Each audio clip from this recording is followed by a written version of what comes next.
आपके साथ पलक शर्मा। वक्त हो गया है उत्तर प्रदेश उत्तराखंड की बड़ी खबरों का, तो आइए रुक करते हैं इन प्रमुख खबरों की ओर, जहां पहली खबर लखनऊ से है। ऑल इंडिया जमीयतुल कुरैश के जिला अध्यक्ष शहजाद कुरैशी के कार्यालय में आयोजित प्रेस कॉन्फ्रेंस में पिछली 8 महीनों से चल रहे फ्री जनसेवा कैंप की जानकारी दी गई है। आपको बता दें, बताया गया कि कैंप के माध्यम से सैकड़ों लोगों की समस्याओं का समाधान किया गया और महिलाओं ने बताया है कि उन्हें आधार कार्ड, राशन कार्ड, पेंशन और साथ ही सरकारी फॉर्म भरने में विशेष सहयोग मिला है। उन्होंने बताया कि बिलौजपुरा क्षेत्र में सड़कों का निर्माण कार्य विधायक रविदास मेहरोत्रा और साथ ही शहजाद कुरैशी के प्रयासों से कराया जा रहा है, जिससे क्षेत्रवासी को जल्द बेहतर सुविधाएं मिलेंगी। राष्ट्रीय सामाजिक कार्यकर्ता संगठन के कन्वीनर और साथी मोहम्मद आफाक ने कहा है कि सामाजिक सेवा ही सच्चाई और सच्ची इंसानियत। उन्होंने बताया है कि विकासनगर आगजनी पीड़ितों तक भी राहत पहुंचाई गई है। प्रेस कॉन्फ्रेंस में मोहम्मद उस्मान अंसारी, मोहम्मद हुसैन और सौरभ श्रीवास्तव, मोहम्मद सलमान काशी और कारी और साथ ही शम्स जुहू और साथ ही शमीम वारसी और बहन साजिदा समेत कई सामाजिक कार्यकर्ता उपस्थित रहे।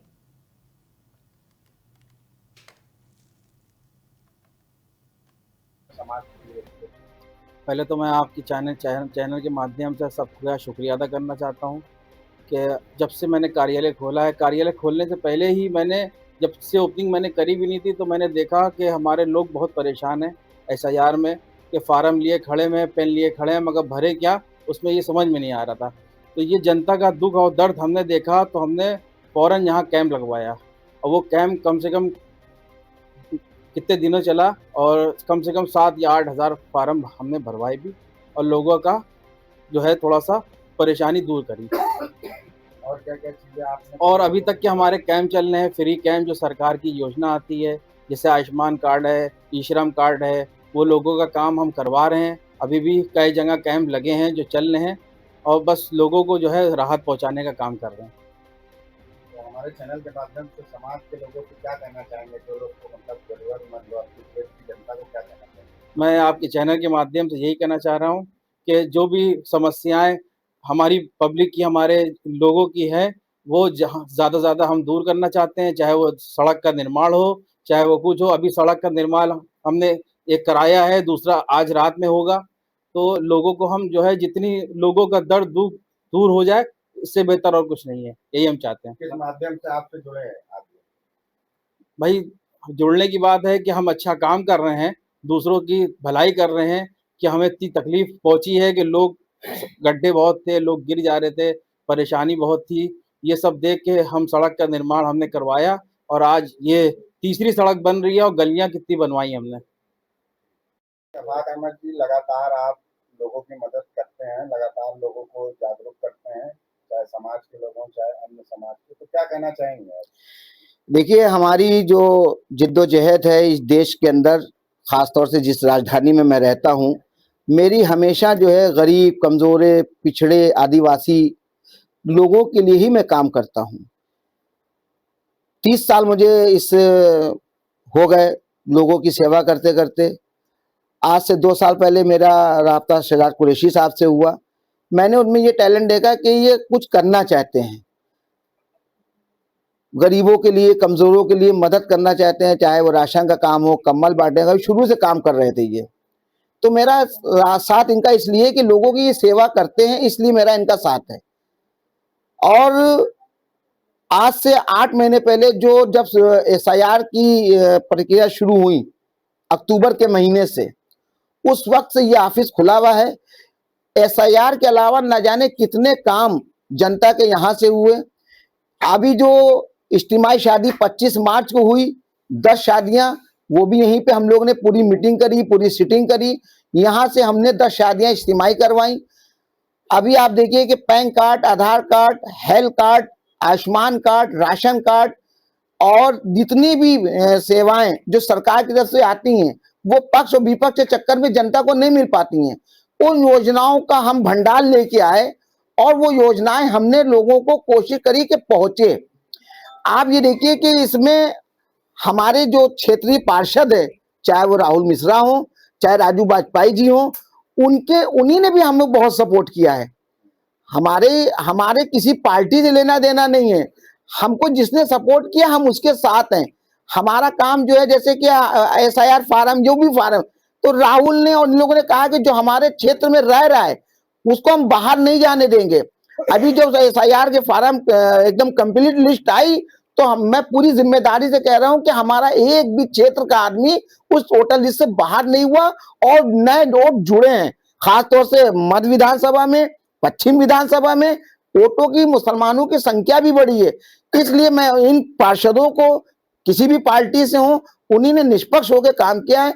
मैं आपके चैनल के माध्यम से उनका भी शुक्रिया अदा करता हूं।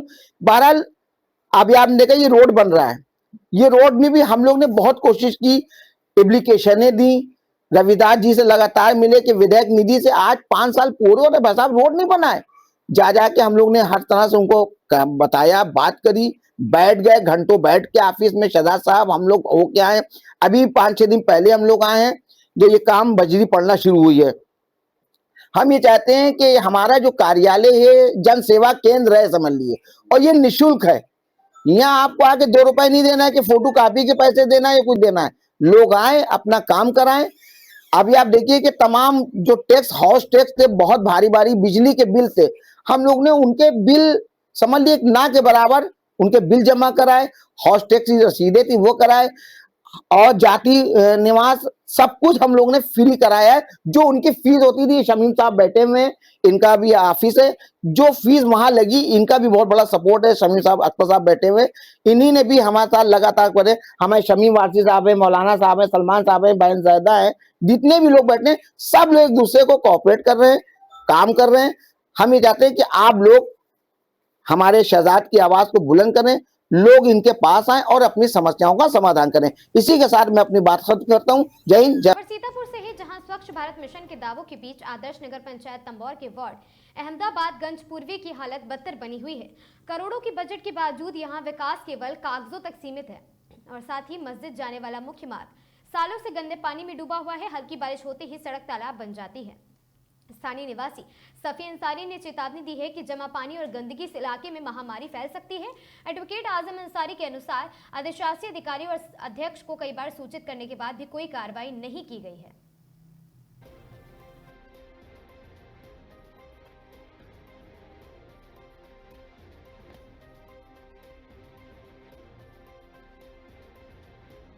समस्या यह है, देखो यह सामने मस्जिद है, ये रास्ता है गांव का, जहाँ से निकलना लोगों का जो है बहुत मुश्किल है और कई साल से है।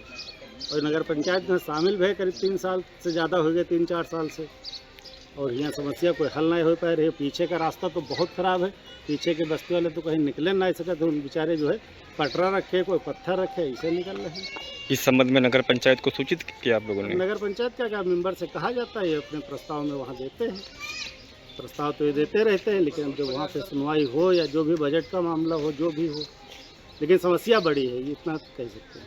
क्या समस्या है आप लोगों को?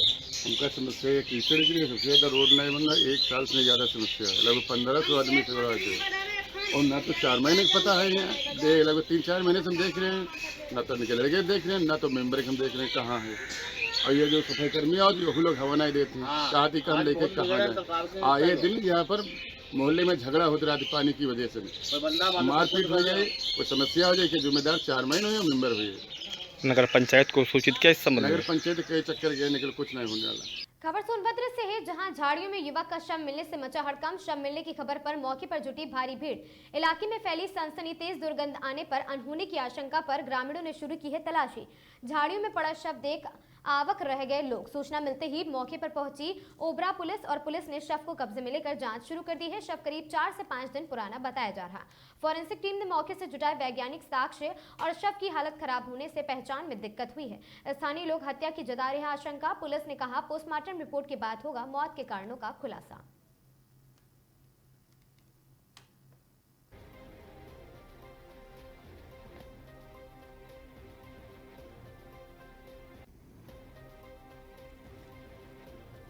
वाराणसी में बुधवार देर रात एक दर्दनाक हादसे में क्रूज पर सेल्फी लेते वक्त ग्रेटर नोएडा निवासी बीजेपी युवा नेता की गंगा में डूबने से मौत हो गई है। मृतक की पहचान हर्षवर्धन ठाकुर बीजेपी समर्थित भारतीय श्रमिक कामगार कर्मचारी महासंघ के प्रदेश मंत्री थे। ग्रेटर नोएडा के रहने वाले हर्षवर्धन अपने 5 दोस्तों के साथ काशी घूमने आए थे और दोस्तों ने बताया कि उन लोगों को भोर 3 बजे विश्वनाथ मंदिर में मंगला आरती में शामिल होना था।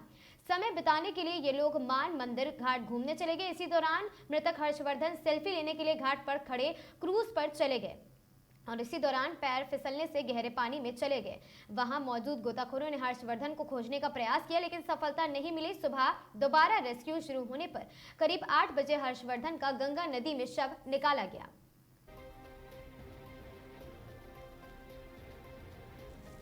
सोनभद्र में पिकअप की चपेट में आने से एक वृद्ध महिला की मौत हो गई। पिकअप बैक करते समय महिला पिकअप वाहन की चपेट में आई थी। हादसे में 70 वर्षीय आपको बता दें सुमित्रा देवी की मौके पर मौत हो गई। मृतका की पहचान गुजराज नगर निवासी सुमित्रा देवी पत्नी स्वर्गीय सहदेव कनौजिया के रूप में हुई है और सूचना पर पहुंची ओबरा पुलिस ने शव को कब्जे में लेकर पोस्टमार्टम के लिए कार्रवाई में जुटी है। घटना की बाबत परिजनों को दी गई सूचना, परिजनों ने तहरीर देकर उचित कार्रवाई की मांग की है। ओबरा थाना क्षेत्र के अंबेडकर चौराहे के पास हुआ दर्दनाक हादसा। कानपुर में फर्जी फर्म बनाकर लोगों को डरा धमकाकर एवं उनके प्रपत्रों के आधार पर कूट रचित दस्तावेज तैयार कर करोड़ों रुपए का फर्जीवाड़ा करने वाला गिरोह का सरगना एवं इनामी अभियुक्त महफूज अली उर्फ पप्पू छुरी गिरफ्तार हुआ है। फरवरी माह में हुई लूट के घटना के संबंध में पीड़ित पक्ष द्वारा तत्काल एफआईआर दर्ज नहीं कराई गई थी, लेकिन तथापि और साथ ही पुलिस टीम द्वारा स्वतः संज्ञान लेकर गहन जांच एवं सर्विलांस के आधार पर कार्रवाई करते हुए घटना में शामिल 5 अभियुक्तों को गिरफ्तार किया गया था तथा उनके कब्जे से लगभग 11 लाख की बरामदगी भी की गई थी। पुलिस जांच में संबंधित 68 बैंक खातों में लगभग 3000 करोड़ से अधिक के संदिग्ध लेन देन पाए गए हैं। इस नेटवर्क के तार पंजाब, हिमाचल प्रदेश, दिल्ली, पश्चिम बंगाल एवं उत्तर प्रदेश से जुड़े पाए गए, जिसकी गहन जांच की जा रही है। जो महफूज और पप्पू छुरी है, इसका मेन सरगना था। ये कई भोले भाले लोगों के अकाउंट खुलवाना, लोन दिलाने के नाम पर, बीमा बनाने के नाम पर ये इनके अकाउंट खुलवाते थे, फर्जी जीएसटी फर्म रजिस्टर कराते थे और ये चाहते थे कि ये बात पुलिस तक न पहुंचे, पुलिस इन्वेस्टिगेट न करे। हमने पूरा केस का इन्वेस्टिगेशन करा। इनके परिवार के सहित 68 खातों का हम लोगों ने इनके ढूंढे। उन खातों में करीब 3000 करोड़ रुपए से ज़्यादा का ट्रांजैक्शन पाया गया है और इसमें जो बोगस जीएसटी फर्म बनी हुई है उनकी जांच पड़ताल की जा रही है। इनका नेटवर्क पंजाब, हिमाचल प्रदेश, दिल्ली और वेस्ट बंगाल और उत्तर प्रदेश में है। इसकी और गहनता से जांच पड़ताल की जा रही है। जीएसटी के अधिकारियों की भी इसमें मदद दी जाएगी और इनकम टैक्स के अधिकारियों की भी इसमें मदद दी जाएगी। इनके द्वारा, महफूज के द्वारा जो फर्जी एपीएमसी के जो सर्टिफिकेट बनाए गए थे, जिसकी वजह से ये भारी मात्रा में पैसा विड्रॉल करने में कामयाब रहा है और इसमें जो पूछताछ में सामने आया है कि स्लॉटर और स्क्रैप व्यवसाय से इसका पैसा जुड़ा हुआ है। ठीक।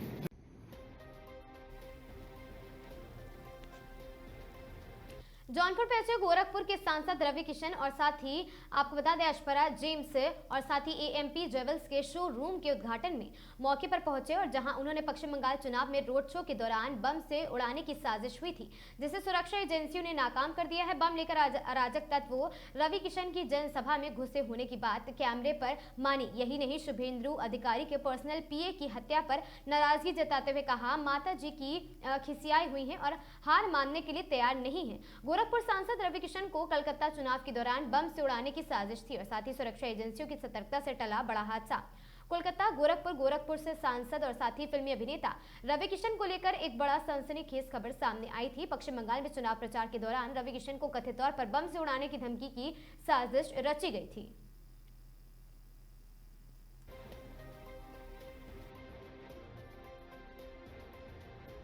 आज यहाँ कार्यक्रम में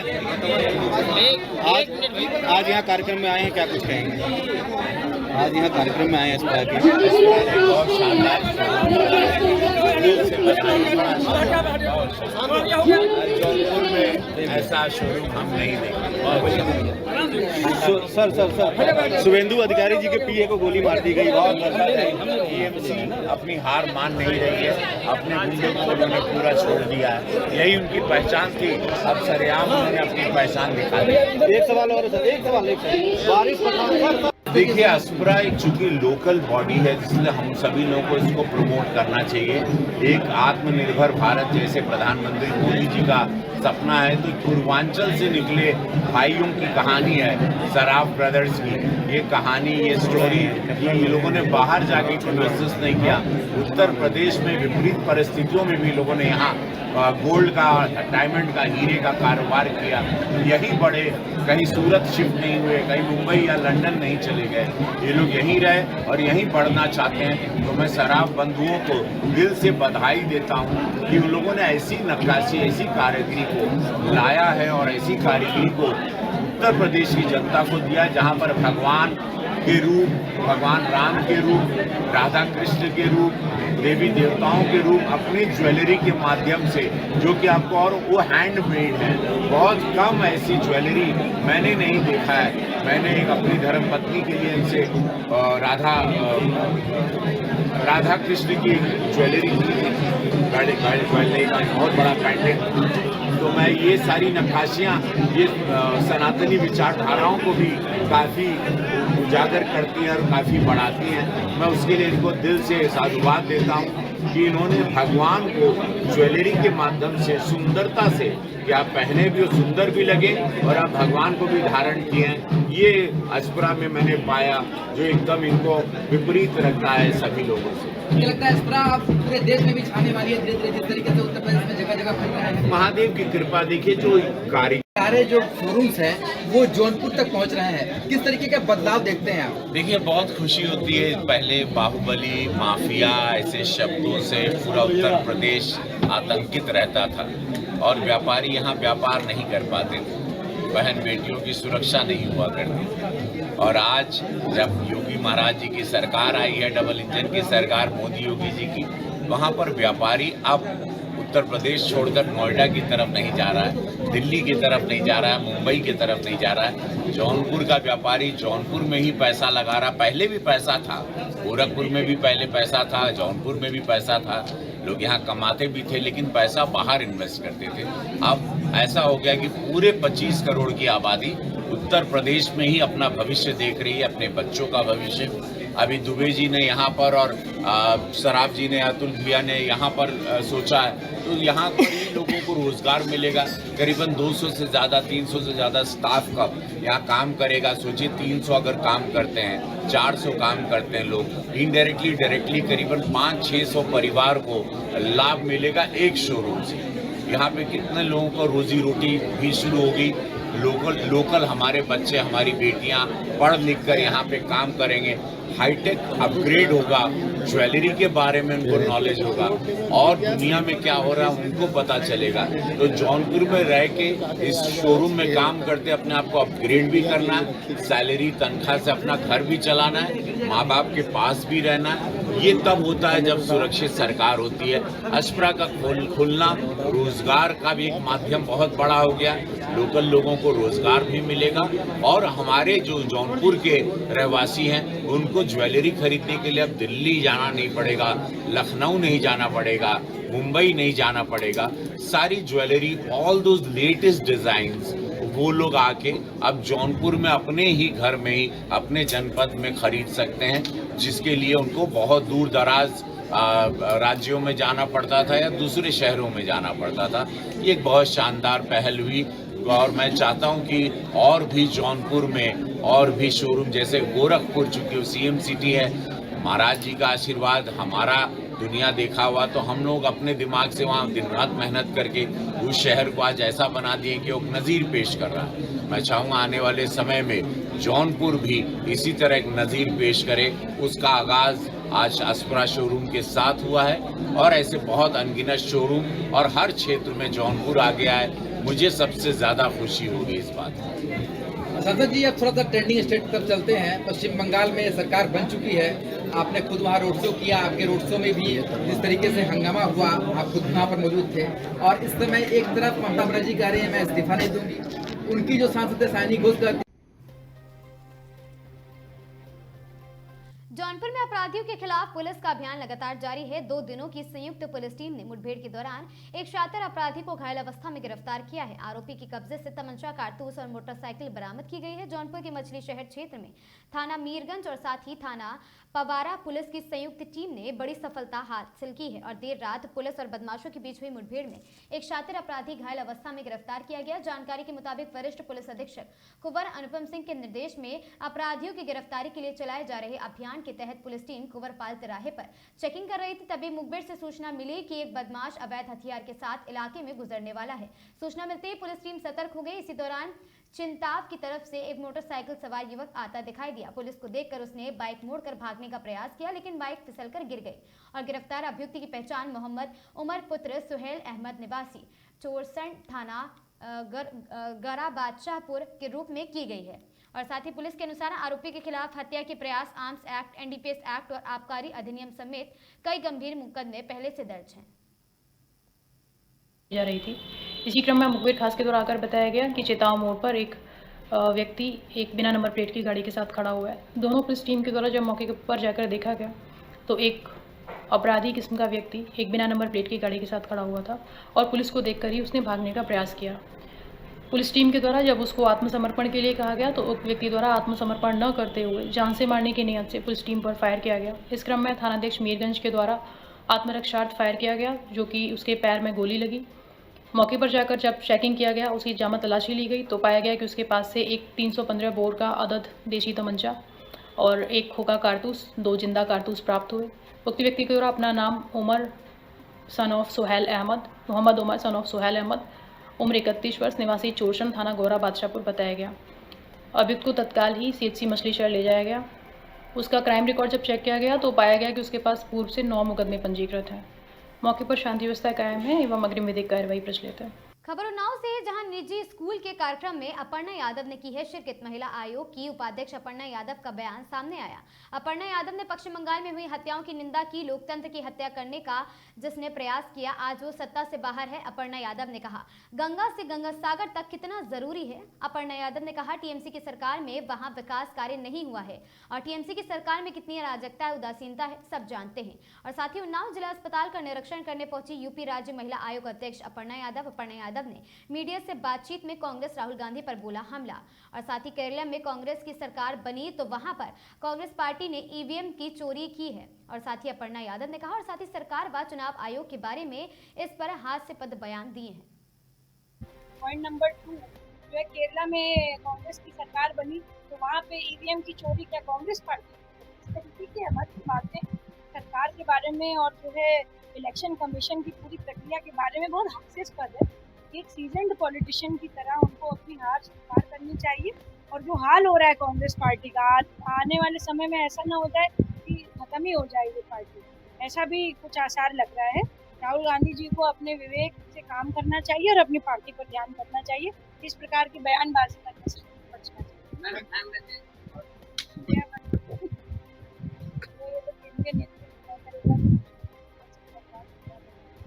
पर खुशी इस बात की है कि विपक्ष को बड़ा तेजी से और बहुत और अभी भी बड़ा दुर्भाग्यपूर्ण है कि जो रक्त जलने की राजनीति है बंगाल की, उसमें अभी भी कितने सारे मर्डर हो रहे हैं, लगातार लोगों को पीटा जा रहा है। और वहाँ पे भारतीय जनता पार्टी के जो कद्दावर नेता हैं बंगाल के इस समय मौजूदा परिस्थिति में उनकी किसी के पीए को मारा दिया जा रहा है, किसी के भाई को मार दिया जा रहा है। और आप लोगों ने सुना भी होगा, आप मीडिया के माध्यम से हम सबको जानकारी प्राप्त हो रही है। तो मैं बस यही कहूँगी कि लोकतंत्र की हत्या करने का जिन लोगों ने प्रयास किया वो आज सत्ता से बाहर हुए हैं बंगाल में और डेफिनेटली इस चीज़ का जो है नया रंग लेकर के आएगी।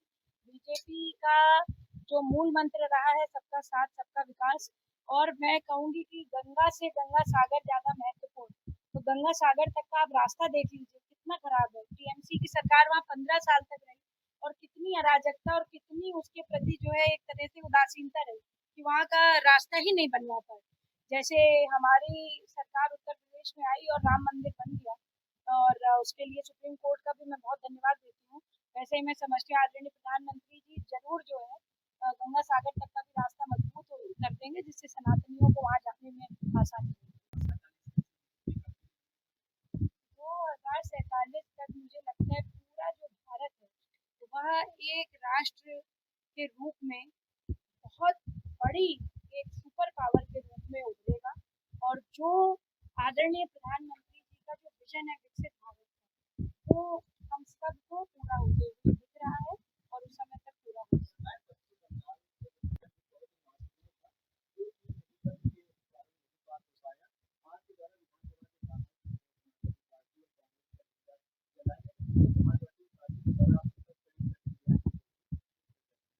इस पर मैं बोल चुकी हूँ और जो है ऑलरेडी मैं अपनी बात रख चुकी हूँ। पुनः उस संदर्भ में बात करना मुझे नहीं लगता कि कोई अनिवार्यता है। और डेफिनेटली जो है विपक्ष ने गलत काम किया है, पर मैं प्रधानमंत्री जी के साथ हूँ। प्रधानमंत्री जी का जो राष्ट्रपति था उसमें उन्होंने साफ तौर पे कहा कि हमारा महिलाओं के प्रति का ये जो बिल है और इसको हम कभी थमने नहीं देंगे, सफर को हम कभी रुकने नहीं देंगे। और देखिए भगवान की बड़ी कृपा है, श्री रामचंद्र जी के आशीर्वाद से जो है बंगाल में, आसाम में और पुडुचेरी में सब जगह सरकारें पूर्ण बहुमत की बन गई हैं। अब इस बिल को जरा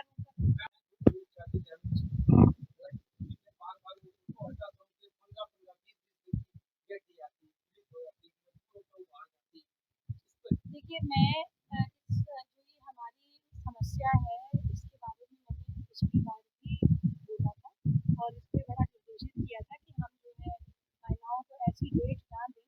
और इस पर हमने स्पेशली जांच भी करवाई थी कि ऐसा ना हो कि कोई महिलाओं को अर्जेंट हो और वो बाहर से जांच कराएं। तो डेफिनेटली जहाँ पर मशीन का बात है और जितना लोड है जिला अस्पताल पे, मैंने सरकार को लिखा है अपनी तरफ से कि मशीन की और जो है यहाँ पर जो सोनोग्राफर है यानी जो अल्ट्रासाउंड स्पेशलिस्ट है उसको हम जो है 1-2 जगह हम थोड़ा और बढ़ा दें क्योंकि ड्यूटी आवर। खबर संभल से है, जहां बहजोई की अनाज मंडी में उस वक्त सनसनी फैल गई जब मंडी परिसर के पास नाले में एक अज्ञात शव मिलने की सूचना मिली है। शव दिखाई देते ही इलाके में हड़कंप मच गया और मौके पर लोगों की भारी भीड़ जुट गई है।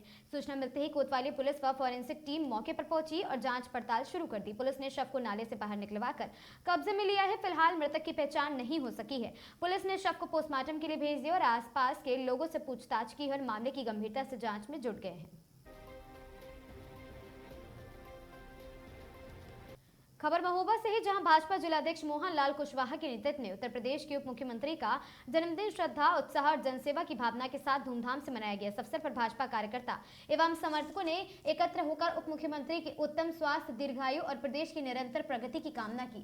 कार्यक्रम की शुरुआत शहर के लक्ष्मी नारायण मंदिर व विधिवत पूजा अर्चना के साथ हुई है, जहाँ मोहन लाल कुशवाहा ने प्रदेश में सुख, समृद्धि, शांति और जन कल्याण के लिए प्रार्थना की है। मंदिर परिसर में धार्मिक वातावरण के बीच भाजपा कार्यकर्ताओं ने पूजा में सहभागिता निभाई और उत्तर प्रदेश सरकार द्वारा किए जा रहे विकास कार्यों को आगे बढ़ाने का संकल्प भी लिया है। कार्यक्रम में उपस्थित लोगों ने उप मुख्यमंत्री के जनहितकारी कार्यों और साथ ही प्रदेश के विकास में उनके योगदान की सराहना की। प्रसाद वितरण के दौरान कार्यकर्ताओं में विशेष उत्साह देखने को मिला और तथा सभी ने मिलकर कार्यक्रम को सफल बनाने में अपनी सक्रिय भूमिका निभाई। इस अवसर पर मोहन लाल कुशवाहा ने कहा कि उत्तर प्रदेश सरकार के नेतृत्व में प्रदेश निरंतर विकास की नई ऊंचाइयों को छू रहा है और आम जनता के हित में अनेक योजनाएं संचालित भी की जा रही। कार्यक्रम के दौरान भाजपा कार्यकर्ता और समर्थकों में विशेष उत्साह का माहौल भी देखने को मिला था। सब्जी का प्रचार चल रहा है, कहीं पे चना और हलवा का प्रचार चल रहा है। जगह जगह हर कार्यकर्ता के द्वारा और समाज के द्वारा, भारतीय जनता पार्टी के कार्यकर्ता के द्वारा उनका जन्मदिन मनाया जा रहा है।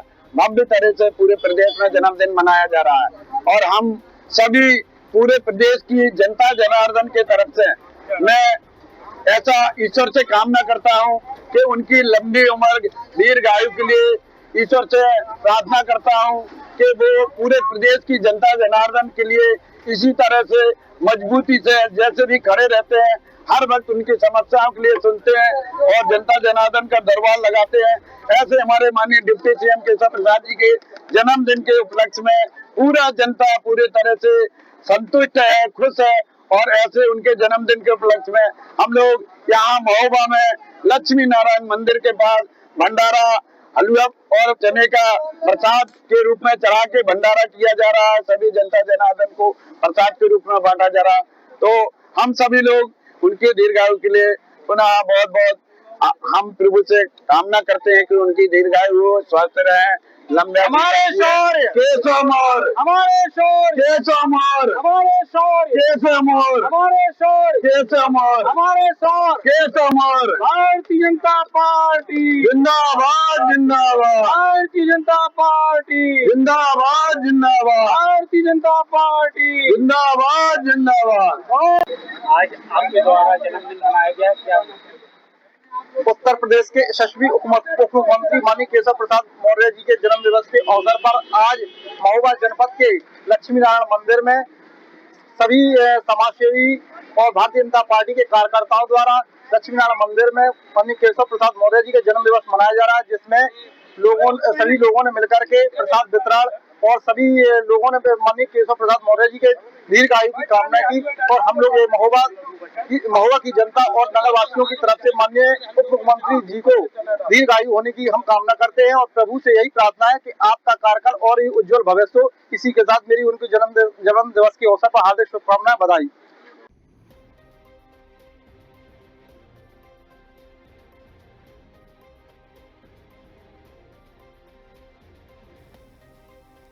मथुरा उपायुक्त उद्योग चंद्रभान सिंह ने अवगत कराया है कि प्रदेश सरकार द्वारा संचालित एक जनपद एक उत्पाद कार्यक्रम के अंतर्गत प्रशिक्षण एवं टूल किट योजना वर्ष 2026-27 के अंतर्गत जनपद मथुरा हेतु चयनित उत्पाद ठाकुर जी की पोशाक एवं स्वच्छता संबंधी उपकरण, प्लम्बर से संबंधित सामान्य तकनीकी प्रशिक्षण, क्राफ्ट और साथ ही बेसिक एवं एडवांस ट्रेनिंग एवं उद्यमिता विकास प्रशिक्षण हेतु 10 दिवसीय निःशुल्क प्रशिक्षण कार्यक्रम का आयोजन किया गया है।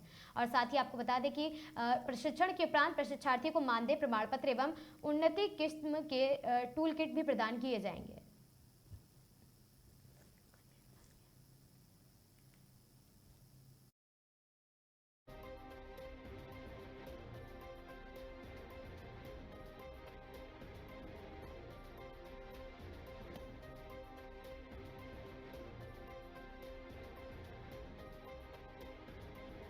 बताएं, प्रशिक्षण निःशुल्क किया जा रहा है, क्या कुछ रहने वाला है, क्या प्रक्रिया है?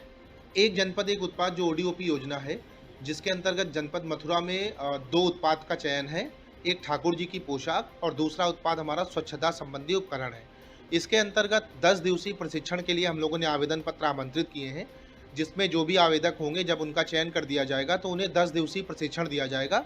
यह प्रशिक्षण बिल्कुल निःशुल्क होगा और 10 दिवसीय प्रशिक्षण उपरांत उनको मानदेय के रूप में कुछ धनराशि भी उनके अकाउंट में जाएगी।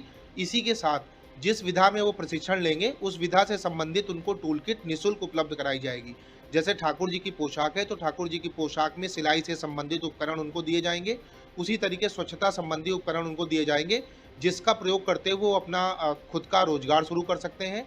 और आगे अगर वो किसी भी तरीके का बड़ा काम करना चाहते हैं या बड़े स्तर पे काम करने का प्रयास है उनका, तो हम उनको जो भी हमारी विभागीय योजनाएं हैं, चाहे वो CM युवा हो या मुख्यमंत्री युवा स्वरोजगार योजना हो या एक जनपद एक उत्पाद मार्जिन मनी योजना हो, उसके अंतर्गत हम उनको लाभान्वित करा के और उनको बहुत ही सस्ते ब्याज दरों पे या बिना ब्याज के या सब्सिडी युक्त स्कीम से जोड़ के उन्हें हम उनका रोजगार स्थापित करने में सहयोग करेंगे। जैसा कि उत्तर प्रदेश सरकार की ये महत्वपूर्ण योजना है और माननीय मुख्यमंत्री जी की महत्वाकांक्षी और विजनरी स्कीम है, तो मैं आपके माध्यम से अपील करता हूं कि ज़्यादा से ज़्यादा लोग इसमें आवेदन करें और प्रशिक्षण लेके अपना रोजगार शुरू करके रोजगार की मुहिम में अभिनव प्रयास करें। धन्यवाद। तो आवेदन की क्या प्रक्रिया रहेगी और कितने दिन तक आवेदन चलेंगे? आवेदन हम लोगों ने अभी जून तक का प्रयास है कि 15 जून तक हम लोग इसमें अधिक से अधिक आवेदन प्राप्त कर लें, जिससे समय के अंतर्गत उनका प्रशिक्षण करा के और उन्हें समय से टूल किट वगैरह उपलब्ध करा दी जाए। आवेदन के लिए किसी भी जनसेवा केंद्र से जाके वो एक जनपद एक उत्पाद प्रशिक्षण योजना का चयन करते हुए आवेदन कर सकते हैं। वो अपने मोबाइल के माध्यम से भी आवेदन कर सकते हैं। upmsme.gov.in या diupmsme.gov.in ये वेबसाइट है, इसके माध्यम से वो ऑनलाइन आवेदन कर सकते हैं। आवेदन निःशुल्क है, इसकी कोई फीस नहीं है और किसी भी जानकारी के लिए वो कार्यालय में भी संपर्क कर सकते हैं और हम यहाँ से भी आवेदन करा देंगे। सर, आवेदन करने वालों की क्या कोई क्राइटेरिया रखा गया है, क्या कुछ लिमिट है, कितने लोग कर सकते हैं? इस जनपद का 450 लोगों को प्रशिक्षण देने का लक्ष्य रखा गया है, तो हम लोग प्रयास कर रहे हैं कि ज़्यादा से ज़्यादा आवेदन आए, जिसमें हम अच्छे लोगों का चयन करके और उनको हम प्रशिक्षण दिला सकें। और इसकी सामान्य सी योग्यताएं हैं, हमारी वेबसाइट पे सारी चीज़ें उपलब्ध हैं और किसी भी अधिक जानकारी के लिए किसी भी कार्य दिवस में वो हमारे कार्यालय में खबर जौनपुर से है, जहां पोस्टमार्टम हाउस में रिश्वत मांगने का आरोप, परिजनों ने किया हंगामा। जौनपुर जिला अस्पताल स्थित पोस्टमार्टम हाउस में कथित रूप से पैसे मांगने का मामला सामने आया है। उसके बाद हड़कंप मच गया। इलाज के दौरान एक महिला की मौत के बाद परिजन शव को पोस्टमार्टम के लिए लेकर पहुंचे थे, जहां कई घंटे इंतजार के बावजूद प्रक्रिया शुरू होने पर उन्होंने कर्मचारियों से प्रकरण कारण पूछा है और परिजनों का आरोप है कि वहां मौजूद एक कर्मचारी ने पोस्टमार्टम कराने के एवज में 1500 की मांग की है और कहा कि पैसा देने के बाद ही पोस्टमार्टम होगा। आरोप है कि विरोध करने पर भी कर्मचारी अपने बयान पर अड़े रहे। मृतका के पति राहुल निषाद और परिजनों का कहना है कि पुलिस के सामने भी कर्मचारी ने पैसे लेने की बात स्वीकार की। वहीं मामले पर मुख्य चिकित्सा अधिकारी डॉक्टर प्रतिभा सिंह ने रिश्वत के आरोप में को गलत बताया है और उनका कहना है कि पुलिस की ओर से जरूरी दस्तावेज से पहुंचने के कारण पोस्टमार्टम में देरी हुई है। फिलहाल मामला चर्चा का विषय बना हुआ है। आरोप है कि सफाई और साथ ही सफाई के बीच सच्चाई क्या है, ये जांच के बाद ही स्पष्ट हो पाएगा।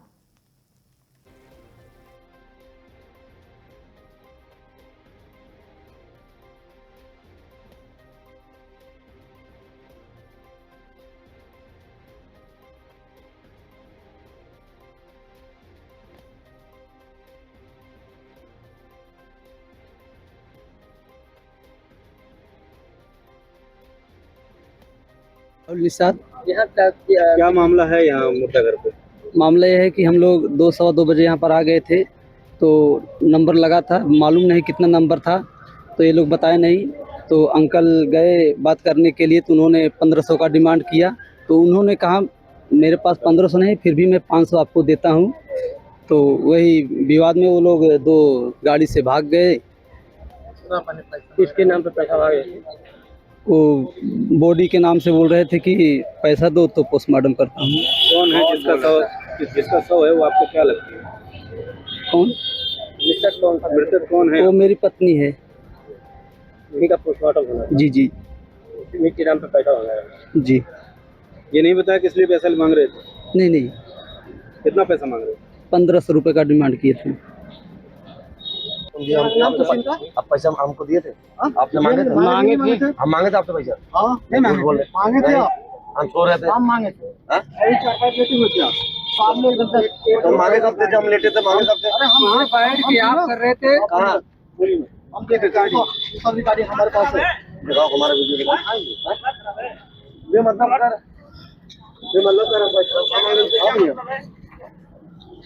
से आए दिन ये शिकायत मिलती है कि पैसे मांगने के पोस्टमार्टम के नाम पर पैसा मांगने का आरोप लगता है। क्या है इसमें? कल भी एक मामला ऐसा इस तरह का आया है। ये मामला पूर्णतः सत्य नहीं है। कभी कभी भीड़ ज़्यादा हो जाती है और जो बॉडी पहले आती है और जो बॉडी बाद में आती है, जिसकी कागज़ पहले आती है उसका पोस्टमार्टम पहले किया जाता है। कभी कभी गलतफहमी परिजन में हो जाती है कि मेरी बॉडी पहले ही आई लेकिन उसका पोस्टमार्टम नहीं हुआ, जो बाद वाली आई उसका पहले हो रहा है।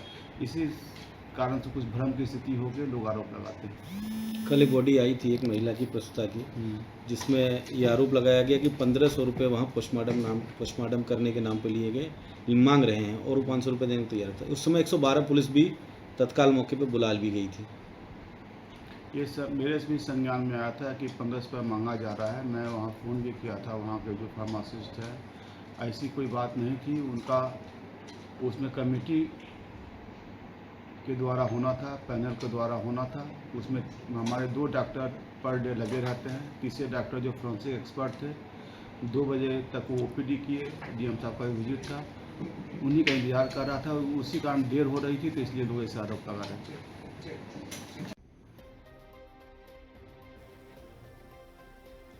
मिर्जापुर भाजपा प्रत्याशी नितिन केसरवानी 11 वोट से हुए जीत हासिल।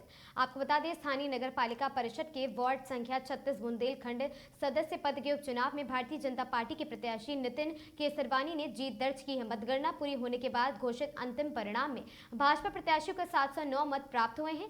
निर्दल प्रत्याशी रवि को 698 तथा समाजवादी पार्टी के प्रत्याशी नागेंद्र तिवारी को 636 मत मिले हैं। निर्दलीय दाऊ दयाल को 216 मत प्राप्त हुए हैं और मतगणना के दौरान कुल 2315 मतों की गिनती की गई है, जिसमें 51 मत निरस्त घोषित किए गए। कुल वैध मतों की संख्या 2264 रखी गई है। मतदान के लिए कुल 7 बूथ बनाए गए थे। 7 चक्रों में मतगणना किया गया। बूथ संख्या 232 स्थित बंदा बैरागी प्राथमिक पाठशाला और साथ ही धुंधी कटरा पर सर्वाधिक 561 वोट पड़े हैं।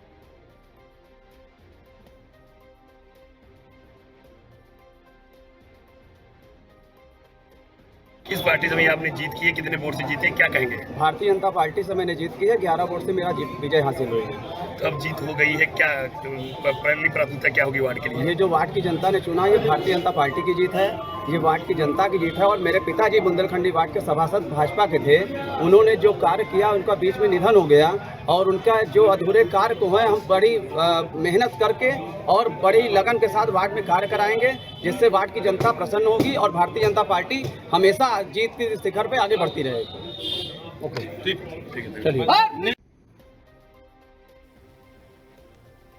उत्तराखंड के चंपावत में एक नाबालिग बच्ची के साथ जघन्य घटना ने पूरे प्रदेश को झकझोर कर रख दिया। इस घटना के विरोध में आज खटीमा के मुख्य चौक पर जमकर आक्रोश प्रदर्शन देखने को मिला। मुख्यमंत्री पुष्कर सिंह धामी के गृह क्षेत्र खटीमा में यूथ कांग्रेस और साथ ही महिला कांग्रेस की कार्यकर्ताओं ने प्रदेश सरकार के खिलाफ नारेबाजी की और मुख्यमंत्री का पुतला दहन किया। खटीमा का मुख्य चौक आज नारों से गूंज उठा और हाथों में सरकार विरोधी तख्तियां लेकर कांग्रेस कार्यकर्ताओं ने चंपावत की घटना को लेकर कड़ा विरोध दर्ज किया है। विरोध प्रदर्शन का नेतृत्व कर रहे कांग्रेस प्रदेश कार्यकारिणी सदस्य बॉबी राठौर ने भाजपा सरकार पर तीखे हमले किए हैं और साथ ही हम दोषी के खिलाफ कड़ी से कड़ी सजा और साथ ही पीड़िता के परिवार के लिए न्याय की मांग करें, ऐसा उन्होंने कहा। वहीं उत्तराखंड कांग्रेस प्रदेश प्रवक्ता गरिमा मेहरा और साथ ही दसूनी ने भाजपा सरकार का कड़ा विरोध करते हुए अपना बयान जारी किया। इस अवसर पर प्रदेश कार्यकारिणी सदस्य उमेश राठौर, जिलाध्यक्ष महिला कांग्रेस रेखा सोनकर, ब्लॉक अध्यक्ष विनोद चंद एवं सतपाल राणा, पूर्व यूथ कांग्रेस जिलाध्यक्ष नरेंद्र आर्य, जिलाध्यक्ष युवा कांग्रेस नीरज कन्याल आदि लोग उपस्थित रहे।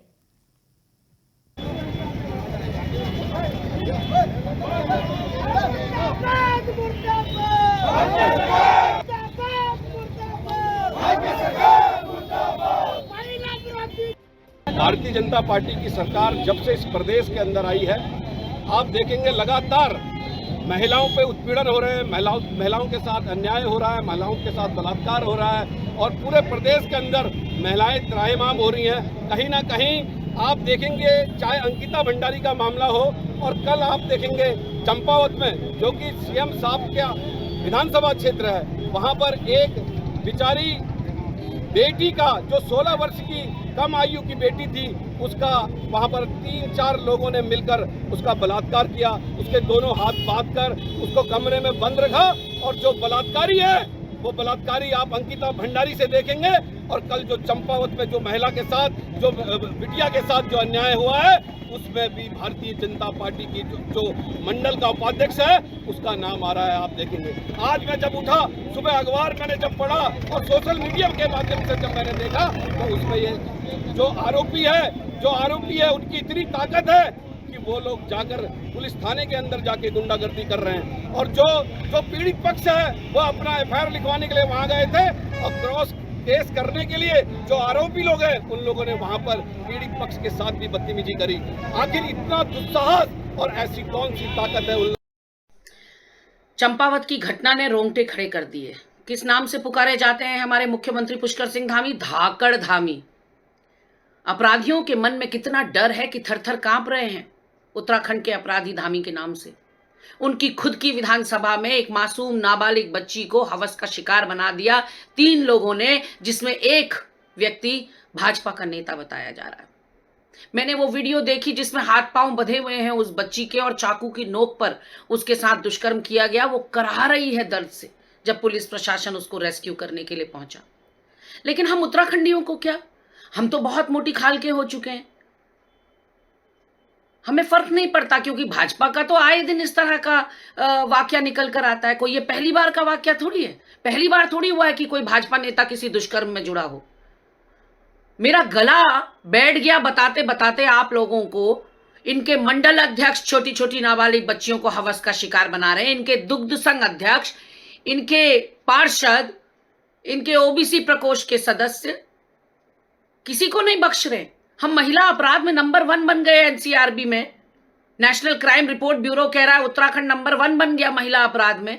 कानों में जू नहीं रहेंगे। पुतला दहन किया है एक चंपावत में नाबालिग लड़की 16 साल के लड़की के साथ जो बलात्कार केस में जो विधायक के क्षेत्र में, सीएम के क्षेत्र में जो ऐसा कांड हुआ है, उसी के प्रति हमने आज पुतला फूंका है।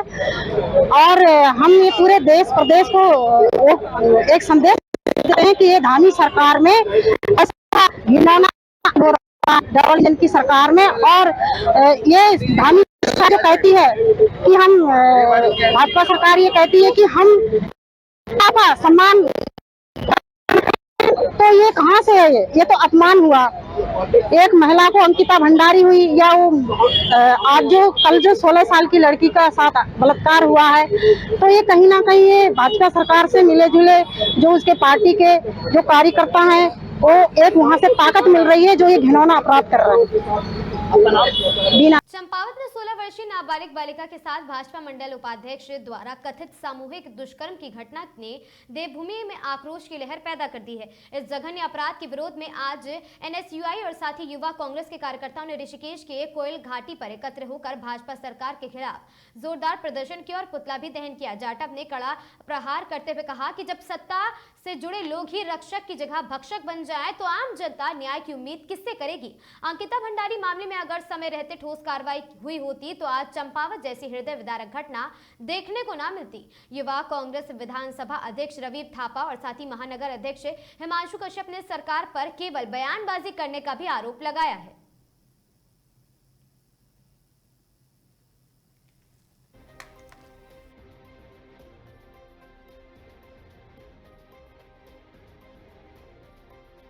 लगातार इस प्रदेश में बलात्कार जैसे मामले बढ़ते जा रहे हैं। आज एक मामला ऐसा हमारे बीच में आया है जो मुख्यमंत्री जी के गृह क्षेत्र से आता है और मुख्यमंत्री जी वहाँ के विधायक है और इस प्रदेश के मुख्यमंत्री है। ऐसा संसार करने वाला मामला हम सभी के बीच आया है। 16 वर्षीय बालिका के साथ भाजपा मंडल के जो उपाध्यक्ष उनके द्वारा एक सामूहिक रूप से बलात्कार किया गया है जो पूरे प्रदेश को और पूरे देश में शर्मसार करता है हमारे प्रदेश को। हमारी लगातार प्रदेश सरकार से मांग रही है अगर उन्होंने अंकिता भंडारी मामले में अगर आरोपियों को फांसी की सजा सुना दी होती तो आज इस तरह के मामले हमारे बीच में नहीं आते। हमारी सरकार से मांग है कि जल्द से जल्द जो आरोपी इसमें सम्मिलित है उनके खिलाफ फांसी की सजा सुनाई जाए, उनको फांसी की सजा हो ताकि भविष्य में ऐसे कभी और कृत्य ना हो इस प्रदेश में। हमारी अगर जल्द से जल्द इसमें अगर सरकार कोई ठोस कदम नहीं उठाती है तो हम सीएम का पुतला फूकने के लिए भी इसमें बाध्य होंगे।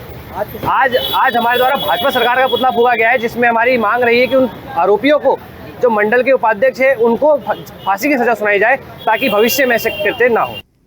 खबर सहरसा से है जहां पत्थरघाट थाना क्षेत्र के देसी शराब का कारोबार करने वाले एक व्यक्ति को रंगे हाथों पकड़ने में पत्थरघाट पुलिस को सफलता मिली है। पुलिस ने 3 लीटर देशी शराब भी जब्त किया है। अखिलेश कुमार के द्वारा देशी शराब के कारोबार करने की गुप्त सूचना के आधार पर पत्थरघाट पुलिस ने अखिलेश कुमार पर नजर रखी थी। मंगलवार को लगभग 8:45 पर रात्रि गश्त कर रही पुलिस को देशी शराब बेचने की भनक लगी और उसके घर पर छापेमारी की गई। छापेमारी के दौरान पुलिस ने 3 लीटर देशी शराब बरामद किया है। भाग रहे कार्तिक कामत को पुत्र अखिलेश कुमार 20 वर्षीय और साथ ही साकिम बिशनपुर वार्ड नंबर 7 के निवासी को गिरफ्तार कर लिया गया है। पुलिस और साथ ही पदाधिकारी राजकिशोर कुमार एवं सशस्त्र बल के सहयोग से गिरफ्तार किया गया। वहीं पत्थरघाट थाना अध्यक्ष शशि कुमार ने बताया है कि गुप्त सूचना के आधार पर की गई छापेमारी में 3 लीटर देशी शराब के साथ कारोबारी को गिरफ्तार कर न्यायिक हिरासत में सहरसा भेजा गया है।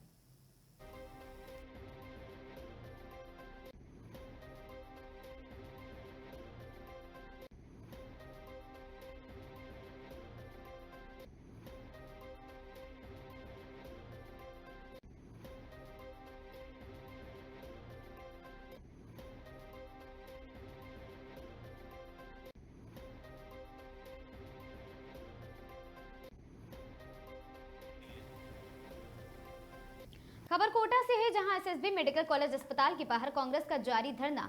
मेडिकल कॉलेज में प्रसूता महिलाओं की बिगड़ी तबीयत को लेकर जारी धरना और साथ ही पीपलदा विधायक चेतन पटेल पहुंचे हैं धरना स्थल पर। प्रशासन पर जांच रिपोर्ट की जानकारी नहीं देने के लगाए आरोप। घटना को बताया निंदनीय। अस्पतालों की जर्जर हालत व स्टॉक के रवैये को लेकर जताई नाराजगी। Medical college principal Nilesh Jain के साथ विधायक ने की वार्ता। पूरे मामले को लेकर स्पष्टीकरण एवं चर्चाओं का दौर जारी है। धरना स्थल पर घटना में पहली मृतक महिला के परिजन पहुंचे धरना स्थल पर।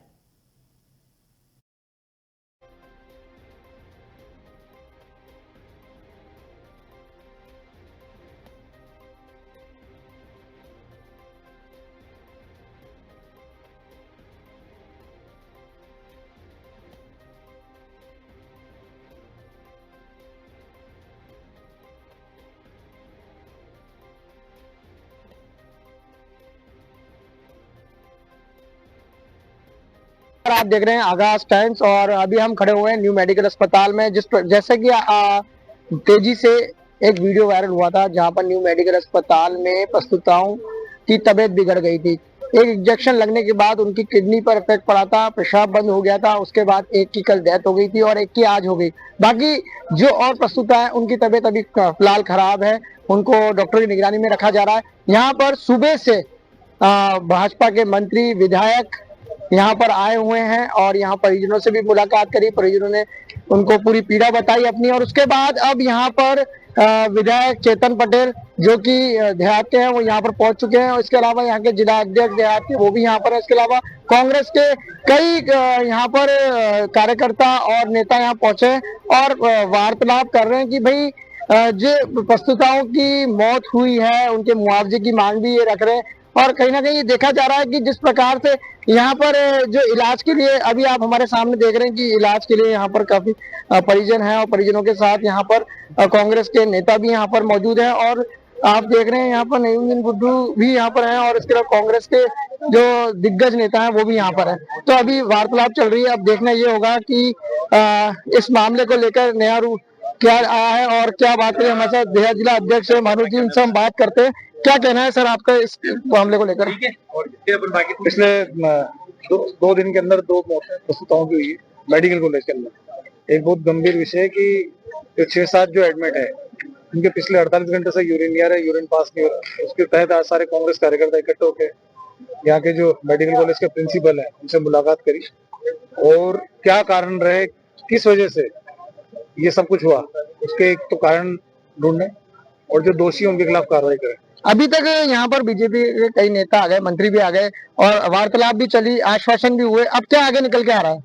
नहीं, हम तो अगर इनकी तबीयत जो सही नहीं होती है तो कांग्रेस कार्यकर्ता कल प्रदर्शन करेंगे। जयपुर रेफर करने की बात भी आ रही थी। जयपुर के मेडिकल कॉलेज इससे अच्छा क्या होगा? पूरे कोटा जिले के अंदर अपन देखा जाए तो पूरा हाड़ौती के अंदर सबसे अच्छा मेडिकल कॉलेज कोटा का मेडिकल कॉलेज है। और सुपर आप देखो पड़ो पर सुपर स्पेशलिटी ब्लॉक क्या वहाँ पे ही हालत है, तो वो जयपुर क्या करेगा?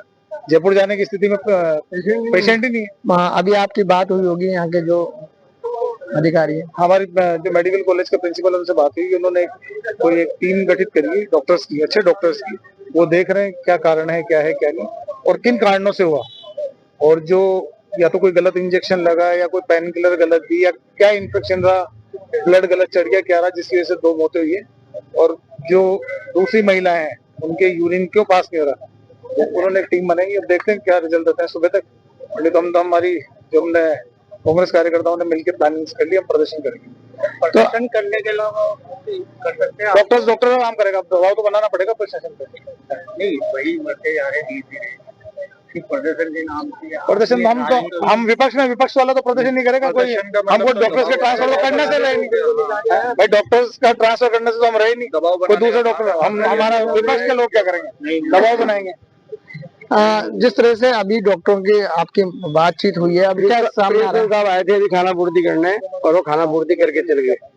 जब ये प्रिंसिपल और यहाँ का पूरा प्रशासन 24 घंटे में ये मालूम नहीं कर पाया कि कैजुअलिटी क्यों हुई। SMS अस्पताल से टीम भी आई हुई है यहाँ पर, सब आ गए और ये लिखा हुआ है स्पेशलिस्ट ही। ठीक है, अब इससे बड़ा अस्पताल तो शायद आड़ती में कोई है नहीं।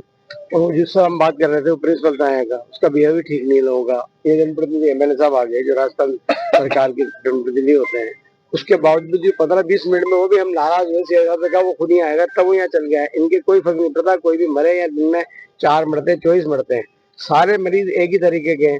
तो ये तो गंवार भी आदमी होगा ना, कोई गांव में हैजा फैलता है तो एक चीज खाने से फैलता है, कोई बीमार होता है तो 14 इनको अपना भी मालूम हो जाना चाहिए कि सभी एक ही तरह के मरीज है, या तो उन्होंने कोई गलत दवा खाई है या उनका कोई गलत ट्रीटमेंट हुआ है। तो इनको तो मालूम है सारी चीजें।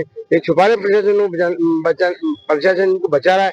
मैं तो सबसे पहले कहूंगा जो यहाँ का प्रिंसिपल है उसकी जिम्मेदारी इसको सरकार को हटाना चाहिए। और सरकार के बड़े बड़े लोग यहाँ पे माननीय लोकसभा अध्यक्ष हैं, 2 मंत्री हैं, वो यहाँ के चले गए, उन्होंने क्या एक्शन लगवाया अभी तक? वो जो पेशेंट है वो कह रहा है कि साहब मेरा पोस्टमार्टम नहीं किया तो दूध का दूध पानी पानी हो जाता। उसको किसी का नाम से साइन करवा लिए गए और साइन करवा के भेज दिया। उन्होंने कहा साहब उसने पोस्टमार्टम मना करवाने के लिए मना किया, उसके पेरेंट्स से आगे उन्होंने कहा हमने कब मना किया आपको? उनके सामने कहा मुंह पे, हमने कोई मना नहीं किया, आपने तो हमसे कहा था साइन करो तो हमसे साइन करा दी। ये सारी चीजें बहुत ही लापरवाही है। और एक इंसान जा रहा है, जिसके घर का इंसान जा रहा है, उससे पूछे आप जाके कि उसको क्या बोलते हैं। 2 दिन का तो बच्चा तड़प रहा है यहाँ, उसकी मौसी थी यहाँ पे। तीसरा एक बालक का जवान जो रो रहा है अपनी पत्नी के लिए। ये सारी बहुत दयनीय चीजें हैं। लेकिन इनके कोई असर नहीं हो। प्रिंसिपल 15 मिनट 20 मिनट में बाहर आए हैं, जनप्रति खड़े, सैकड़ों लोग खड़े। अब हमने तय किया है आज कल अगर 3 बजे तक कोई सोल्यूशन नहीं निकलता है तो बड़ा आंदोलन करेंगे और इनको इनके औकातें बता देंगे।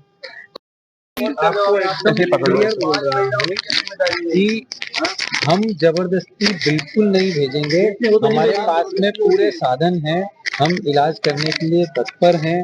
हम आज भी अभी आपको ये बताओ मर जाएंगे तो करेंगे 5 मिनट। इनकी पत्नी है, मैं सब समझ रहा हूँ।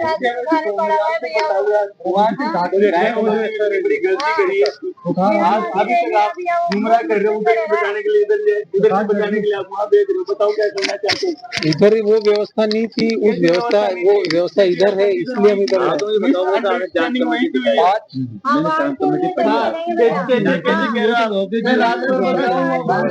नहीं। जांच कमेटी में डॉक्टर दुलारा है, वो इस प्रकरण में बिल्कुल पाटीदार जांच कमेटी में है ही नहीं, वो ट्रीटमेंट कमेटी में है। तो देखिए, जिस तरीके से बीजेपी के नेता आ रहे, फोटो खिंचा के जा रहे, डबल इंजन की सरकार है, इतना बड़ा मामला है, अभी तक किसी प्रकार की कोई राहत नहीं है, कोई आराम नहीं है किसी प्रकार का मरीजों को। आप जयपुर से टीम बुला रहे हो, फोटो खिंचा के जा रही है। सबसे पहली बात तो ये है, जब जयपुर से टीम यहाँ पे आई तो अभी तक 24 घंटे हो गए। जो इतनी बड़ी लापरवाही हुई, इसको तो प्रशासन खुद भी स्वीकार रहा है, ये रिपोर्टें स्वीकार रही है, सोनोग्राफी रिपोर्ट जो मेरे पास है। तो इतना बड़ा लापरवाही हुई है तो उसकी जांच रिपोर्ट अभी तक क्यों नहीं पेश की गई? क्या कार्रवाई की गई डॉक्टर्स के ऊपर? पहली बात। दूसरी बात, अब जो मरीज बचे हुए हैं, लापरवाहियां तो बहुत सारी है। कल एक अभी यहाँ पे घूम रहे थे, एक मृतक के परिवारजन, वो कह रहे थे हमारा मरीज मर गया, उसकी पोस्टमार्टम रिपोर्ट नहीं कराई। कितनी बड़ी बात है, आप समझ रहे हो? कोई अक्षपात मृत्यु एक आदमी की हो सकती है, 2 आदमी की हो सकती है, 6 पेशेंट्स का एक ही जैसा केस, टॉयलेट नहीं आ रहा और किडनी सूज रही है और कब मृत्यु हो जाए कुछ नहीं पता। 24 घंटे में आदमी के पेशाब नहीं आता तो आदमी मर जाता है। मरीज को जयपुर रेफर करने की बात आई तो यही करेंगे। हमारे इटावा का एक मरीज है, इटावा से कोटा रिफर कर दो, पुरानी बिल्डिंग में मेडिकल कॉलेज की, वहां से यहाँ नई बिल्डिंग में कर दो, यहाँ से जयपुर कर दो, जयपुर से लंदन कर दो, और मरीज से लिखवा लो कि हम अपनी स्वेच्छा अनुसार यहाँ से वहां रिफर कर रहे हैं और इनके ऊपर तो कोई जवाबदेही नहीं रहे। क्या कमी है इस बिल्डिंग में? इतना बड़ा मेडिकल कॉलेज है, इतना रुपया यहाँ लगाया गया है, क्यों इधर से उधर ट्रांसफर किया जा रहा है? कोई एक पॉइंट पे आके तो चिकित्सा मंत्री को, सरकार को, प्रशासन को इसकी तो जवाबदेही लेनी पड़ेगी ना। कब लेंगे? अभी अधीक्षक से बात होगी, अभी अधीक्षक से हम बात करेंगे, प्रिंसिपल से हम बात करेंगे। प्रिंसिपल को बुलाने की हमारी मांग है, जो हमारी मांग है, जो वाजिब है कि अभी तक क्यों जांच इसकी निकल के क्यों नहीं कार्रवाई की गई? जब आपने जयपुर से टीम बुला ली, मतलब इतनी बड़ी लापरवाही की है चिकित्सा विभाग ने, तो मुआवजे का क्या आपके पास क्या है? मुआवजा क्या दोगे? तीसरा, जो बचे हुए 5 से 6 लेडीज जो बची हुई है, सब में सेम ही केस है, सब सीरियस है, तो उनके लिए आप क्या श्योरिटी दोगे? इनमें से एक भी महिला कम नहीं होनी चाहिए। इसकी आपको श्योरिटी लेनी ही पड़ेगी कि इनको बचाने के पास आपके पास क्या कार्य योजना है, क्या प्लानिंग है, कैसे आप भले दिल्ली से बुलाओ डॉक्टर, हमारे लिए तो एम्स से बुलाओ डॉक्टर, जहां से बुलाना है बुलाओ, और मरीज यहाँ पे एडमिट है तो ये बचनी चाहिए। चौथी, मैं क्योंकि जनप्रतिनिधि हूँ, मेरी विधानसभा का भी एक मरीज यहाँ पे एडमिट है, और मैं अगर मेरी विधानसभा का नहीं भी है तो भी राजस्थान विधानसभा का मैं सदस्य हूँ, मुझे राइट है पूरे मरीजों की फाइल मेरे को पूरी की पूरी उपलब्ध कराई जाए। जो फाइल परिजनों से छुपाई जा रही है, पोस्टमार्टम नहीं करवाया जा रहा है, ये पूरा का पूरा मेरे को एक पूरी की पूरी उपलब्ध करवाए, ये मैं अभी अपनी मांग रखूंगा। हम पूरी कांग्रेस पार्टी इसके लिए आज यहाँ पे अध्यक्ष साहब यहाँ पे, हमारे कोटा देहात के गुड्डू जी है, सभी यहाँ पे है हमारे साथ। यहाँ पे हमारी यही मांग है कि चिकित्सा एक मूल अधिकार है हर नागरिक का। कोटा एक बहुत बड़ा जिला है, यहाँ से लोकसभा अध्यक्ष भी यहाँ से ही है, कुछ घटता ही नहीं है यहाँ तो। न्यू मेडिकल अस्पताल में 2 जने की पक्षपात मृत्यु हो सकती है, 6 जनों में एक ही जैसा केस आ रहा है, तो ये सरासर लापरवाही है चिकित्सा विभाग की, और सरकार को इसकी पूरी जिम्मेदारी लेनी पड़ेगी। तो आप देख सकते हैं कि जिस प्रकार से यहाँ पर एक बड़ी घटना न्यू मेडिकल अस्पताल में हुई है, और अब कांग्रेस के जो विधायक हैं और जो कांग्रेस के नेता हैं, उन्होंने कल 3 बजे तक का अल्टीमेटम दिया है कि अगर कल 3 बजे तक ये जो भी इसमें लिप्त थे उनको, उन पर जांच कमेटी कोई एक्शन लेती है या नहीं लेती है। अगर एक्शन नहीं होता है तो ये उग्र आंदोलन करने की चेतावनी देते हुए यहाँ से अभी प्रस्थान कर रहे हैं। फिलहाल इन्होंने कहा है कि जो महिला हैं जिनकी तबीयत बिगड़ी हुई है उनको जयपुर रेफर ना करें। उनके परिजन भी ये कह रहे हैं कि अगर वो रास्ते में कहीं जाते हैं तो कहीं ना कहीं उनकी तबीयत बिगड़ सकती है, तो उनको यहीं पर बेहतर इलाज दे। आप देख रहे थे हमारे साथ आगाज टाइम्स, मैं दुष्यंत सिंह गहलोत, स्टेट हेड राजस्थान।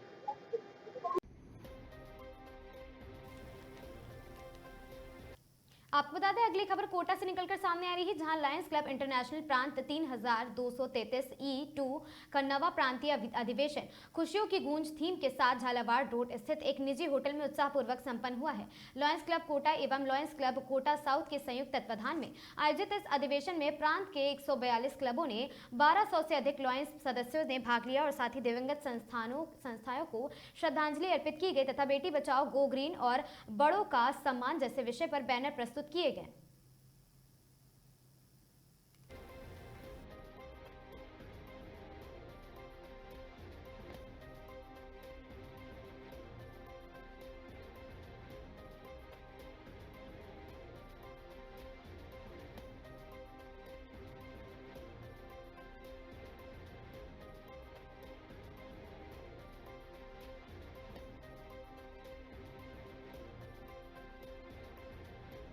में सबसे पहले उन्होंने अपनी चुनाव के बारे में रिपोर्ट रखी।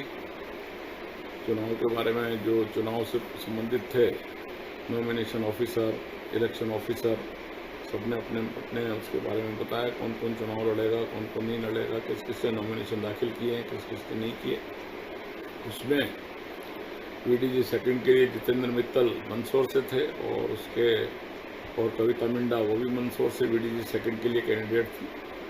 उसमें से शाम को जो रिजल्ट आया वो जितेंद्र मित्तल विजयी रहे। 32 मेरा चुनाव था, उसमें मैं विजयी हुआ। इसके अलावा निशांत जैन प्रांतपाल के लिए निर्वाचित हुए। साथ ही इंदौर सी इंटरनेशनल डायरेक्टर के लिए भी चुनाव थे, जिसमें लाइन अरविंद चतुर जो उदयपुर से हैं और सुधीर सोगानी जो अजमेर से हैं, उनके बीच में चुनाव था। उसमें अरविंद चतुर 152 वोट से विजयी हुए। इसके अलावा साथ में फिर नेक्रोलॉजी का कार्यक्रम हुआ। नेक्रोलॉजी का कार्यक्रम जो हमारे 5 डिस्ट्रिक्ट गवर्नर आदरणीय पूर्णिमा जी खंडेलवाल है, उन्होंने आयोजन किया। सभी लोग उपस्थित थे। जो दिवंगत हो गए थे लाइन्स, उनको सभी को श्रद्धांजलि अर्पित की गई। उसके बाद में जब रिजल्ट आया तो रिजल्ट का अनाउंस किया गया और इसमें हमारे मुख्य अतिथि जितेंद्र सिंह जी चौहान साहब आए थे, जो आगरा से हैं, पास इंटरनेशनल डायरेक्टर हैं और जो कॉन्स्टिट्यूशन एरिया कमेटी के चेयरमैन भी हैं। उन्होंने अपना भाषण पूरा लाइन्स के बारे में डिलीवर किया। उन्होंने बताया किस तरह से हमको काम करना चाहिए। अतिथि वीके विशिष्ट अतिथि लाइन वीके लड़िया साहब भी थे, पास इंटरनेशनल डायरेक्टर, और जो न्यूट्रल ऑब्जर्वर आए थे सिलीगुड़ी से, वो GS वोरा साहब थे। उन्होंने चुनाव को बखूबी देखा, उनके देखरेख में चुनाव संपन्न हुए और रिजल्ट भी उनकी देखरेख में डिक्लेयर किया गया। और जो सलाहकार थे राजेंद्र जी अग्रवाल साहब, पास डिस्ट्रिक्ट गवर्नर, और पूर्णिमा जी खंडेलवाल, उनकी देखरेख में, और जो साउथ के अध्यक्ष थे कमल एरन, उनकी देखरेख में सारा कार्यक्रम हुआ। कार्यक्रम में सभी लोगों ने व्यवस्थाओं को सराहा, खाने को सराहा, हॉल की व्यवस्था को सराहा और ये कार्यक्रम पाम पैसिफिक में हुआ जो झालावाड़ रोड पे है। तो मैं ये कह सकता हूँ समराइजिंग रूप में सभी ने कार्यक्रम को सराहा है और उन्होंने भी कार्यक्रम की तारीफ के पत्र भेजे। ये सारा कार्यक्रम हुआ और इसी तरह से हर साल ये कार्यक्रम अधिवेशन का आयोजित किए जाते हैं, जिसमें सभी तरह के चुनाव होते हैं। और जो लायंस इंटरनेशनल है, इसके पीछे पूरी हमारी मदद करता है। और हम जो लायंस लोग हैं वो साल भर गतिविधियां करते रहते हैं, एक्टिविटीज़ करते हैं। उसमें हमारे कई तरह के एक्टिविटीज शामिल हैं। फूड फॉर हंगर है, आई डोनेशन है, आई ऑपरेशंस हैं। इसके अलावा जो मेंटल हेल्थ है, डायलिसिस का काम है। इसके अलावा और भी जैसे कोई आपदा आ जाए कहीं किसी तरह की, उसमें कोई LCF फंड देता है, उस फंड से हम उस आपदा के फंड को। डीग जिले के पहाड़ी थाना क्षेत्र में 70,000 रुपए के इनामी बदमाश सद्दाम और साथ ही खाटमीका को पकड़ने की गई पुलिस की बदमाश से मुठभेड़ हो गई। बदमाश ने पुलिस पर जानलेवा फायरिंग शुरू कर दी। जवाब में पुलिस ने भी बदमाश पर फायरिंग कर दी और साथ ही बदमाश द्वारा की गई फायरिंग में गोली पहाड़ी थाने पर तैनात कांस्टेबल नेतराम के सीने में लगी है। बुलेट प्रूफ जैकेट पहने होने के चलते उसकी जान बच गई। वहीं दूसरा और पुलिस ने बदमाश को हिट फायर करते देख लिया और साथ ही उसके पैर में गोली लग गई है। आपको बता दें कि इसी दौरान बदमाश आता हुआ दिखाई दिया। अपने आप को पुलिस से घिरा देकर बदमाश ने छिपकर पुलिस पर जानलेवा कार्रवाई शुरू कर दी। जवाब में पुलिस ने भी फायरिंग कर बदमाश सद्दाम निवासी गांव और साथ ही घाट मीका को दबोच लिया और इसके पैर में गोली लगी है और साथ ही घायल अवस्था में उसका उपचार कराया जा रहा है।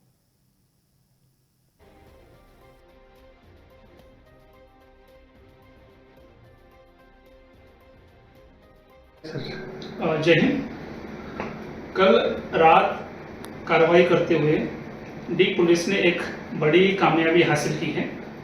साहसिक मुठभेड़ में रेंज स्तर का टॉप 10 एवं जिसके खिलाफ अलग अलग जिलों में 70,000 रुपये इनाम घोषित किया है, ऐसा कुख्यात अंतर्राज्यीय अपराधी सद्दाम निवासी घाटमीका को कल जो है वो पकड़ा गया और पुलिस के साथ मुठभेड़ हुई और उस मुठभेड़ में पुलिस की अलग अलग टीमों ने अच्छा काम करते हुए अपने साहस का परिचय देते हुए इस मुलजिम को पकड़ा।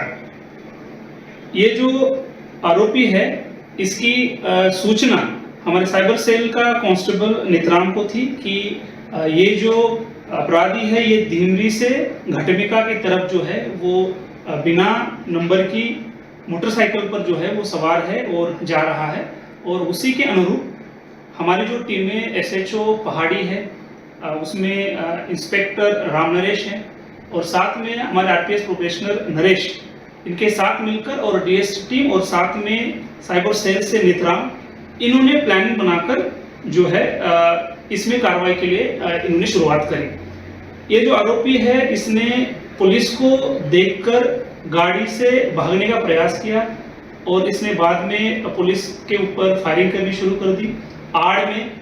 और जवाबी फायरिंग में जब पुलिस की जो नेत्राम है साइबर सेल के है वो कांस्टेबल है तो उनके ऊपर इसने गोली चलाई, परंतु बुलेट प्रूफ जैकेट पहना था इन्होंने और उसके चलते जो है उनको कोई हानि नहीं हुई, परंतु जवाबी फायरिंग पुलिस ने नियमों अनुसार रूल अनुसार करी तो उसमें इस जो आरोपी है इसके पैर में गोली लगी। मौके पर जो है इस आरोपी को बाद में पुलिस ने पकड़ा और अस्पताल जो है वो भर्ती कराया। मौके पर जो साक्ष्य थे, घटना थी, उसकी वीडियोग्राफी और फोटोग्राफी करी गई। टीम द्वारा जो है उसके बाद एफआईआर दर्ज किया गया और आगे का अनुसंधान जो है वो जारी है। मौके पर इस आरोपी से एक जो अवैध देशी कट्टा है वो बरामद हुआ, 10 जिंदा कारतूस मिले और साथ में जो एक बिना नंबर की मोटरसाइकिल थी उसको भी जब्त किया गया। इस आरोपी के खिलाफ अगर देखा जाए तो भरतपुर रेंज से 33,000 का इनाम था, अलवर से 25,000 का और जिला दौसा से 10,000 का जो इनाम था इसके खिलाफ जो था घोषित किया गया था। और ये जो बदमाश था ये गो तस्करी एवं पुलिस पर फायरिंग का जो है ये आरोपी है और इसके खिलाफ लगभग 22 मुकदमे जो है वो अलग अलग थानों में और जिलों में दर्ज है। एक अंतर्राज्यीय अपराधी था और इसने दौसा मानपुर थाने पर जो होमगार्ड जवान को मारने एवं मालाखेड़ा अलवर में पुलिस पर फायरिंग करने का जो मामला है उसमें भी ये आरोपी है और अलग अलग थानों में इसके खिलाफ गो तस्करी, पुलिस पर फायरिंग की घटना, हत्या एवं अन्य जो संज्ञेय मामले हैं वो 22 से ज्यादा इसके खिलाफ जो है वो दर्ज है। इस घटना में जो पुलिस ने है आत्मरक्षा में जवाबी कार्रवाई करी और उसके बाद इस प्रकरण में जो है वो एफआईआर दर्ज कर अनुसंधान आगे का जारी है। ये आरोपी पिछले 1 साल से अलग अलग जगह जाता था, वहाँ 4-5 दिन रहता था और वहाँ से आगे निकलता था। इसकी जो लोकेशन है लगभग सिलीगुड़ी तक मिली, साथ में इसने 2000 किलोमीटर से भी ज़्यादा जो है वो ट्रैवल किया है। इस टीम में डीएसटी टीम जो थी वो शामिल थी, साइबर सेल था, एसएचओ पहाड़ी था और साथ में आरपीएस प्रोफेशनल नरेश और राम नरेश जो इंस्पेक्टर थे, इन्होंने इसमें बहुत ही सराहनीय कार्य किया और इस आरोपी को जो है वो पकड़ा। इसमें जो है एफआईआर दर्ज कर आगे जो भी अनुसंधान है वो जारी है और आगे आने वाले समय में अलग अलग थानों में जहां इसने इस घटना की जो अलग अलग मुकदमे दर्ज है वहां इसके बारे में जो है वो जानकारी पहुंचा दी है। Thank you.